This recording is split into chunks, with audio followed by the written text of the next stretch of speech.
Investigation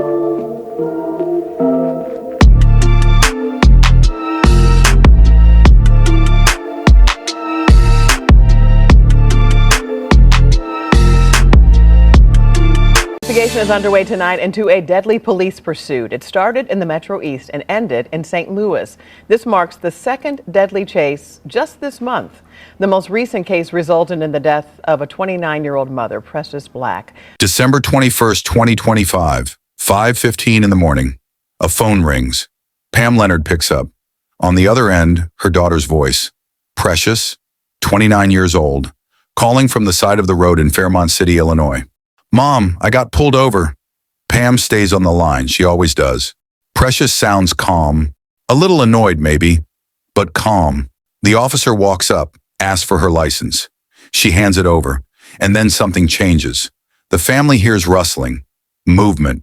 Precious's voice gets sharper. What are you doing? The officer is reaching into the car. He's trying to unbuckle her seatbelt. Pam hears her daughter panic. Mom! The car moves, the officer yells. Precious drives off. The call doesn't end. Pam and her husband, Don Zeal, are listening. They hear everything. The engine revving, the wind through the phone, Precious breathing hard. And then minutes later, the sound of impact. Metal, glass, silence. Precious Black was pronounced dead at the scene. Her car had crashed into a guardrail and a light pole on Interstate 70, just before the West Florissant exit in St. Louis. The officer said she dragged him when she drove off. That's why he chased her. The family said she was terrified. That's why she ran. One of them is lying. And the truth? It's buried somewhere between a traffic stop for speeding and a mother listening to her daughter take her last breath over the phone. But here's the part nobody's talking about. The officer said he stopped chasing her. He radioed in, said he disengaged, lost sight of the car. So if he stopped chasing her, why was he the one who found her body 2 miles down the road? If you think traffic stops should never end in death, hit subscribe.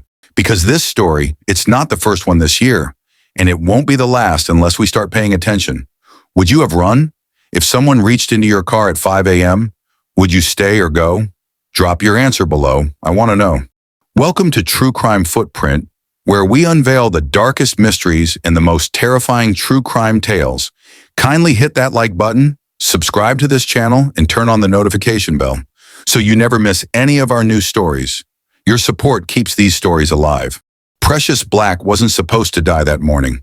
She was a mother, a business owner, a daughter who grew up alongside her own mom. Pam Leonard was 16 when she had Precious.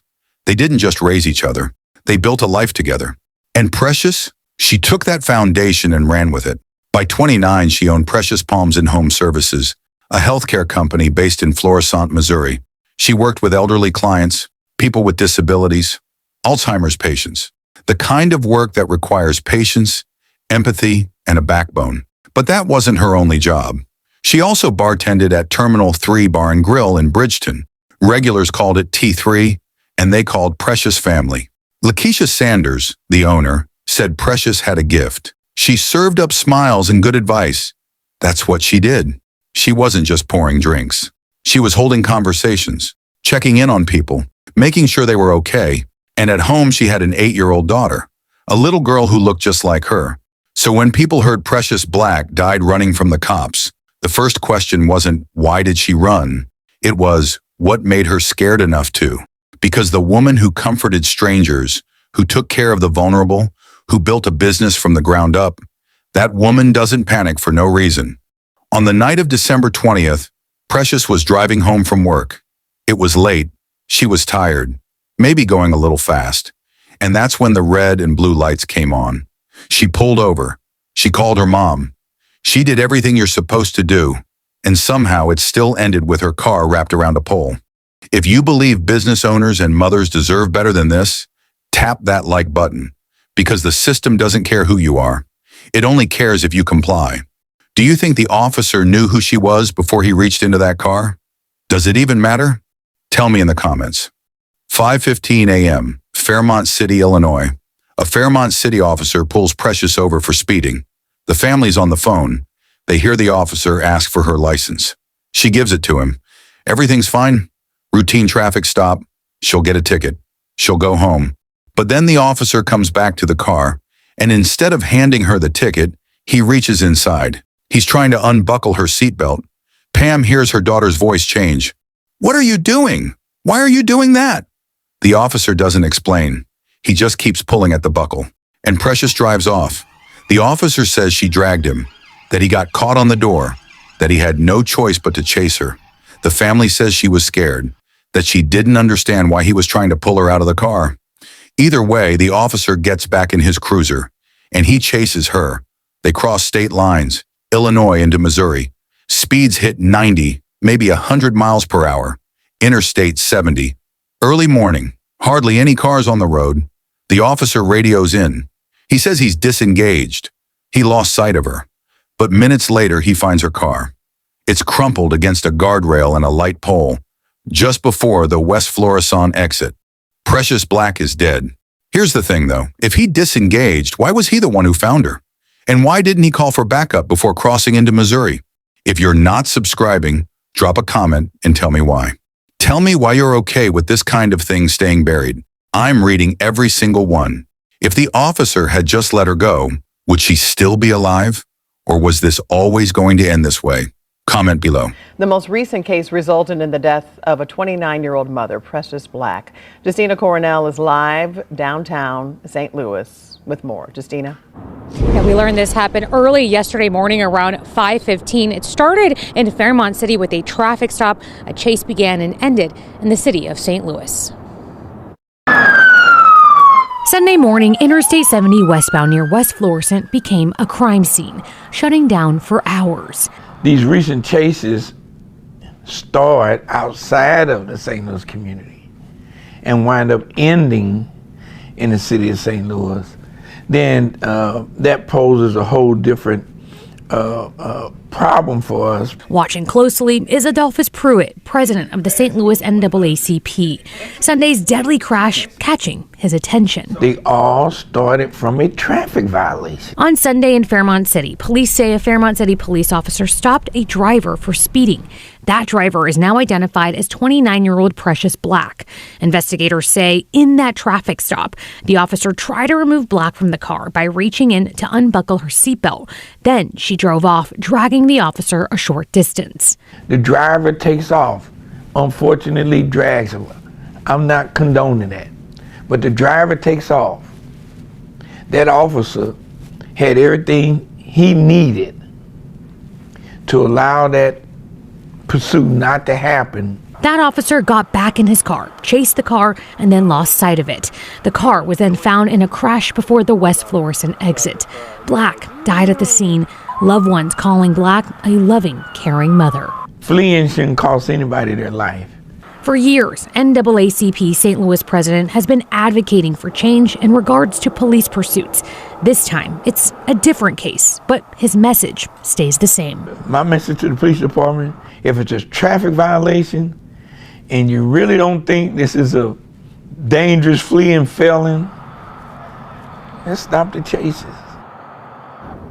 We're still looking to see if this pursuit followed their department's protocol, but for now, the Fairmont City Police say this is still under investigation. Because of this crash ending up in St. Louis City, the St. Louis City Police Department's Force Investigation Unit is looking into this case. Today, we're told that they're collecting car camera footage and body cam footage from the police department. After the crash, the St. Louis Metropolitan Police Force Investigations Unit took over.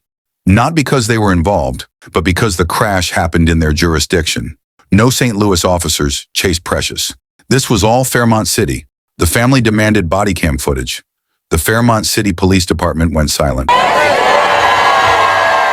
The Florissant community shouted 29-year-old Precious Black's name at her balloon release on Friday evening. My daughter was loved. She had so much positive energy. We were on the phone with her from the time he tried to take her out of the car to her demise.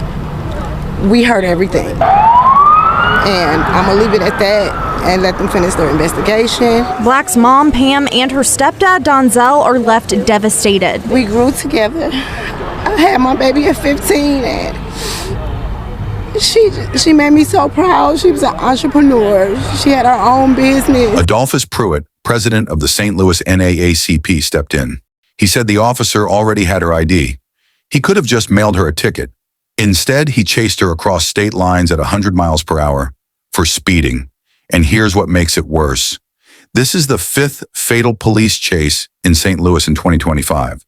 The fifth, April 13th, fatal, June 21st, fatal, November 20th, fatal, December 7th, fatal, December 21st.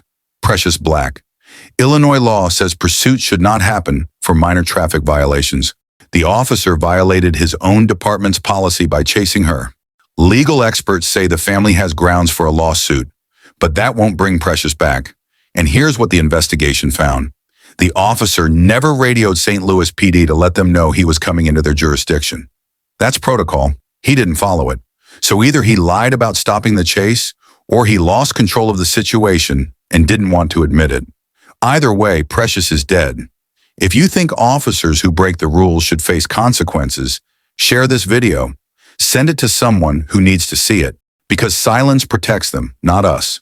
Do you believe the officer was protecting the public or protecting himself? Let me know what you think. The community held a balloon release in Florissant, a candlelight vigil at Terminal 3. Lakeisha Sanders said Precious would never run. That's not her character. The family is left with questions, and an 8-year-old girl who will never see her mom again. The body cam footage still hasn't been released. The Fairmont City Police Department says the investigation is ongoing, but the family knows the truth. Pam Leonard, Precious's mother, said this: "We heard her demise. We were on the phone the whole time, from the moment he pulled her over to the moment she stopped breathing, and we couldn't do anything but listen. So here's what I want to know. Was this about public safety, or was this about ego? Because if you can't let a speeding ticket go, if you have to chase someone across us state lines at 100 miles per hour, then who's really the danger here?" Precious Black was a mother, a business owner, a daughter, and she died because a traffic stop got out of control. That's not justice. That's a system that doesn't value life. If you think Precious deserved better, if you think this never should have happened, then do this. Subscribe, hit the bell, share this story, because the only way this stops is if we refuse to let these stories disappear. Don't let her name be forgotten. And if you're still not subscribed, I need you to do me a favor. Go to the comments and tell me why. Tell me why you're okay watching this and walking away. I genuinely want to understand, because maybe I'm missing something. Would you want your daughter, your sister, your mother pulled out of a car at 5 in the morning for going a little too fast? Is that the world you want to live in? Tell me, I'm listening. But that's not your portion. Our hearts ache for Precious's family. Words feel inadequate. But please know you are held in deepest sympathy and prayers. May you find strength and comfort in the memories of Precious. To everyone who made it to the end, thank you for watching, for your attention, and for joining us on this journey of reflection. Stay informed, stay vigilant, and above all, stay safe. See you on our next video.